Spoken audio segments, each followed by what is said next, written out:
Hello everyone, welcome to the channel again. Well, today we're going to start something I've been postponing for a while. Because I think it's quite challenging for me. I got this Hangar9 60cc Corsair last time from a friend who was just letting it go, and okay, I took it. Was not really extremely cheap, but also not that expensive. Of course, and then this is an incredible plane. It's a very huge plane, more than 2 meters wingspan, and this one is equipped by a Saito 84cc, or most known as 90cc R3, right? Radial 3-cylinder. It has a biela propeller. Has a huge scale spinner. It has the Robart Retracts, electrical in this case. And basically is, let's say, is in good condition, except for all the fuel piping that, of course, after some time, the piping became brittle and I need to change everything. This is the original tank, right? But, well, this tank is not in very good shape. What I'm planning to change it is for this tank. It's a new tank. Even I already put the new PETG gaskets, right? Because I had a bad experience in my P47 that the gaskets were eaten by the fuel. So I'm going to change all this piping with some piping I got from Boone that is very expensive, but it's fuel-proof, and many other things, right? And of course, I'm going to do some scale modifications. This plane is in a quite good shape, except probably he lost the arresting hook for some reason, maybe a bad landing or something like that. The arresting hook is gone. So there are some details that we're going to do along the way. We're going to repair some cracks and some problems that I found when I disassembled the wing. The wing is a 3-piece wing. This is the central piece. The other parts are still in storage.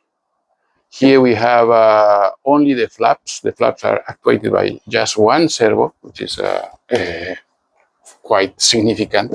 You see, it's a huge servo that actuates the flaps. All the servos are MSK, good servos. The plane is dusty right now, so first thing I'm going to do is to clean everything off. Unfortunately, for the fuel pipe swap, I will have to remove the spinner, remove the propeller, remove the cowling. It's going to be a big task. But that's the only way I have access to different fuel points, right?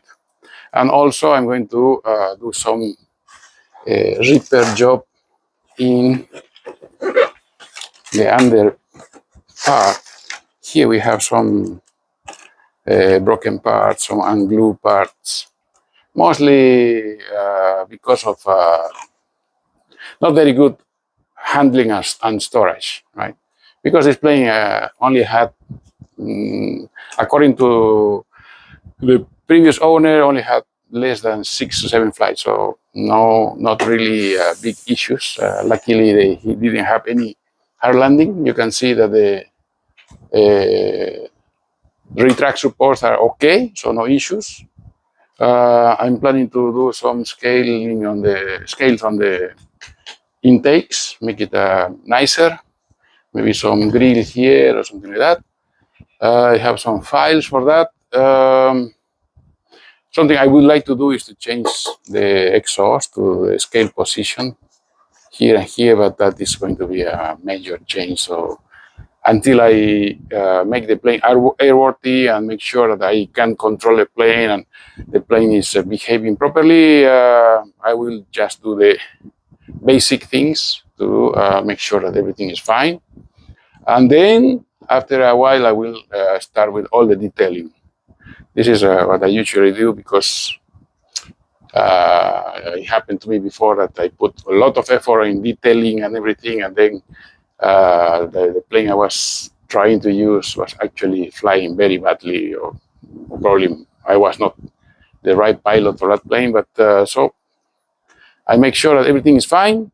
I go fly it, get the gist of it, and then we can start doing all the scale things, right? I've seen some crazy examples of scaling details, like one guy just stripped all the covering and then put all with fiberglass and resin, and then make all the rivets, lots of rivets, and repaint it. And okay, that is a very, very big project. For now, I'm going to stick with the current covering, repair some parts that are loose or broken, and we are going to make it flight. I already know that the engine is okay. It's already tuned properly. Before buying, the previous owner got the mechanic of the plane, and everything looks really nice. It sounds really good. So I'm not going to do anything in the engine tuning, only on the fuel. Okay, thank you very much. Keep posted. We're going to do some tests. We're going to follow different parts of the process of repairing this plane, and I hope you enjoy it. And I'm sure I'm going to enjoy it because I love to build, modify, repair, and fly planes, and especially this one that is kind of unobtainium right now because you cannot find this plane easily, right? There are some planes here and there from previous owners. Some of them, even they have it in the box, but not really available in my zone. This is the only one.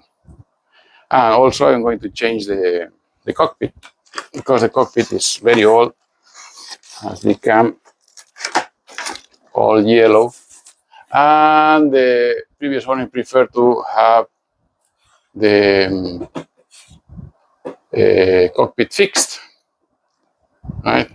He gave me a new cockpit that is clear, and when I change, I will study the way of making it sliding. I know that there is a rail here, built-in rail, so it's not going to be a very big modifications. I saw some examples online, and I will add some scale details inside, to especially the gun sight and so on. All right, thanks for watching. Keep posted. I will update regularly, and I hope we can fly this one very soon. Thank you very much for watching.